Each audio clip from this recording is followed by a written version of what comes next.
I first met Robert Harris, I think, in the late 1960s, 67, earlier 68, 69, maybe even 1970, at the La Mama Poetry Workshop, I think.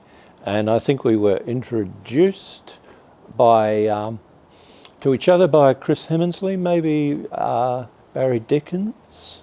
I don't exactly remember, but I remember thinking that he was a very agreeable sort of person, very interesting person, and unusual in the poetry scene in that he seemed to have come from quite a self-taught background. He was an autodidact, but someone who embraced life to the full, I thought, in a really interesting and engaging way. And then I lost contact with him, and then I think later on I met him again through Shelton Lee, and he seemed to be very good friends of Shelton Lee, and they were in some ways not your typical poets, that they came from odd backgrounds.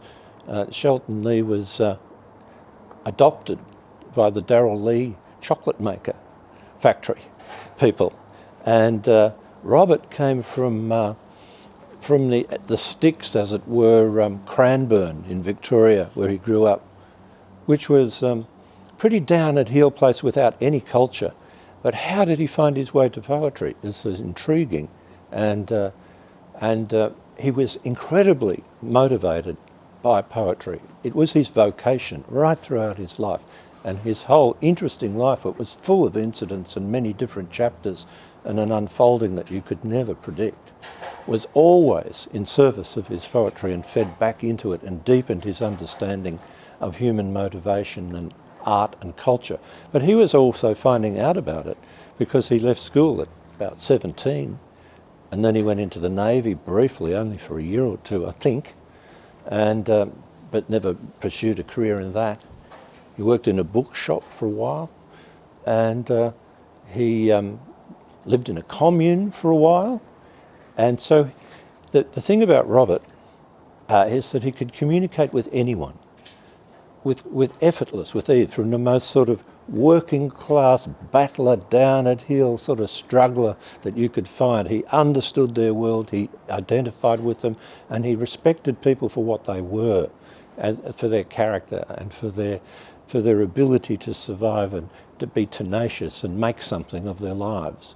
And yet he could communicate with the most intellectual of the intellectuals. He could talk philosophy, he could talk the evolution of the English language, and he was obsessed with language, he was in love with language. He was just one of these sort of remarkable all-round people.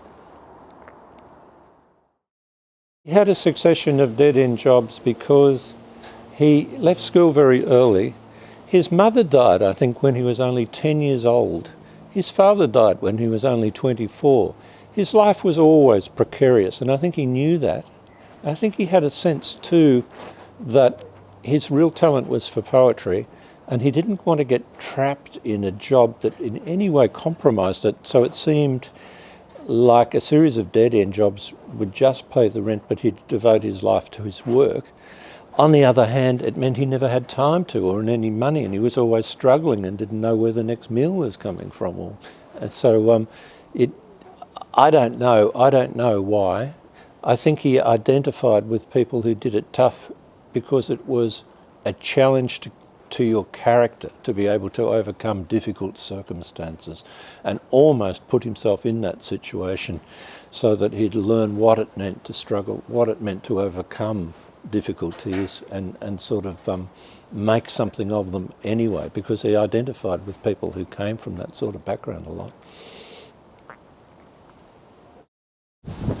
Oh no, I saw him have conflict with quite a few people. Oh, good. And there was a poetry reading in Geelong, and there was a guy in the audience who was, I don't remember his name, he was a sort of wannabe, would-be poet who wasn't very talented, and I think he was nonplussed by Robert. He couldn't sort of place him, and then he almost picked a fight with Robert at the end of this reading. He went up to him and shirt fronted him, you know, and Robert just looked at him, and he said, Robert was a great mimic, and he could really take the piss if he wanted to, and he could play with people, and he had acting ability too. He went into a sort of role that he sometimes played, just to amuse himself. He said, "Don't you like my poetry?" He said, "Well, what don't you like?" And he pretended to be, you know, this incredible, affected sort of person, and this guy just couldn't understand him. And then he went out of a role and then he said, "Just, you know, fuck off." And the guy did, "What?" You know, and he didn't know what he was dealing with, and Robert would just walked off. You know, he could be quite tough if he needed to be, and I saw that on a couple of occasions.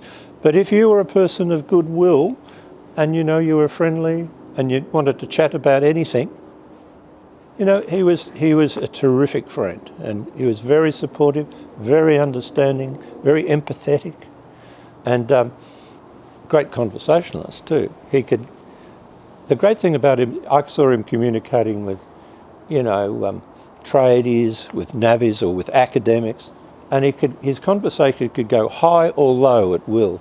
He could go into high culture and talk about very erudite subject matter, and particularly literature and poetry, because as an autodidact he read constantly and it was a serious pursuit for him.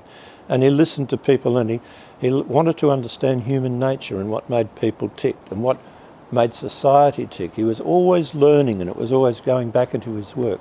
But he could be very relaxed and joke and carry on and be playful and funny, you know, and relaxed. And he was a great talker and a great listener. You know, he'd listen and then he'd go off on a subject. It was always interesting. I used to meet him at a pub in Little Bourke Street, and we had these monthly meetings. We'd just go there for a drink, not too many, and we'd just, you know, talk about anything really, and it was great. And he had this thing about MWs, or major works. He called them MWs, and he'd say, "There's a new high-rise building on the horizon in Melbourne." He said, "Look, it only takes them a year to complete it." He said, "I should be able to write an MW before they finish the next one." I said, "Oh, of course, yeah, of course." You know, he was great at giving good advice. Actually, at one stage, I was going to confront some people who did me wrong, as it were, who were mean and vindictive. And he said, "No, don't do that, John." He said, "You're giving them more power over you." He said, "Walk away, forget them, never see them again." And he said, "They've got no hold of you." Great advice. And I said, "You're absolutely right, Robert." No, and he was quite wise. Because he'd been through so many steps in his life. He'd done these dead-end jobs, moving furniture that half killed him, you know. And but he was the poetry editor for Overland for a while. He was friends with Barry Reed at Heidi, and Barry got him this. Barry was a bit of a keen gardener and got Robert to do groundwork there. But you know, his life is full of incidents and different chapters, and somebody who was a real battler and struggled, but in the end he wrote some fabulous work because his whole life was dedicated to poetry, and we are the richer for it.